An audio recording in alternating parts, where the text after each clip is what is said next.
One of the most important things to think about with opera is it's through composed. There are moments of recit, there are moments of dialogue, but all of this will be sung or will have music. So it's not an accompaniment, music is the thrust of the drama. The first thing I wanted to do is assume and expect that all the things I experienced in Egypt, plus all the other experiences I have as a musician, as an artist, etc., will inform the material I write. My main concern was to find the sort of humanity in the story, because we're talking about ancient Egypt. Just to give you an example of my musical approach, we have two characters that I want to talk about. One is Nefertiti, the ever-living cat. And when you think of Nefertiti, you think of the great royal wife, beautiful, elegant, mysterious, confident, someone with poise. And when you think of a cat, you think of playful, mischievous, and I think of fluidity and physicality and movement. So those things translate musically into rhythms and into harmonies and into modes, and there's so much you can play with. And then you have the other character that I wanted that I'm enjoying writing about, which is King Tutankhamun, and we meet him as a boy, so the boy king.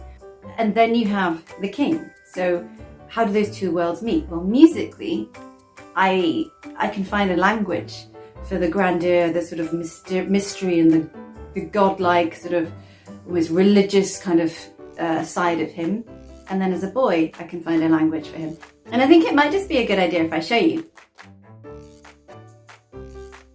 Step 1. My librettist Robin Norton-Hale will email me a scene from the libretto.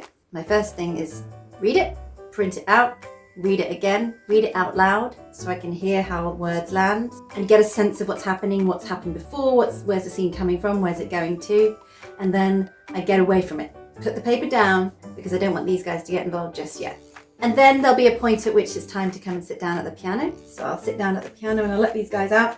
The reason to not do that straight away for me is that I don't want my hands to assume positions they already know and to play things they already want to do. So it's almost like allowing this idea to have time to come into its being by itself before I start to shape it. So now I'm in front of the piano and I'll look at it and I think this is the point at which I know that there's a melody that's ready to come. So I'll have a go and I'll let the music tell me where it wants to go. People make things out of all, out of fear, for a price, just because it's their job.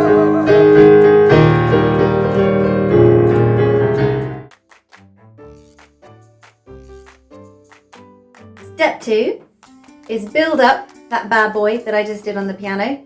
And now I'm thinking about the instrumentation, I'm thinking about the soundscape, and like I said before, this idea of the music wants to be interactive. So I'm envisaging clapping, I'm envisaging some audience participation, some percussive elements that the audience are going to play along with. And I build the track up, which will help me and the musicians eventually have a clear idea of what I'm trying to do.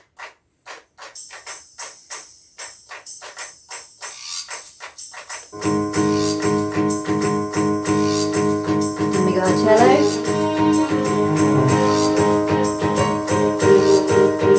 Santo.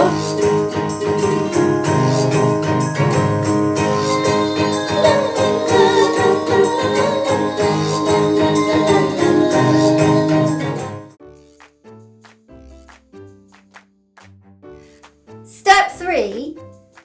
I like to handwrite my score because sometimes between step 1, step 2, step 3, ideas will completely change. It's a long, laborious process, but it's crucial because sometimes you need to, especially with something like this, I need to reduce now the score so that a pianist can play it. So a piano player, a repetiteur, might need to go away and teach the singers their parts. So at the moment, what I've decided to do is do all the orchestrations in one. Handwrite it, and then finally put it onto a notation software so that we can extract all the individual parts and everybody can have their own score to look at, or have my score plus the other singers as well, or Rosie, can we have something where I can see what the harpist is doing, etc, etc.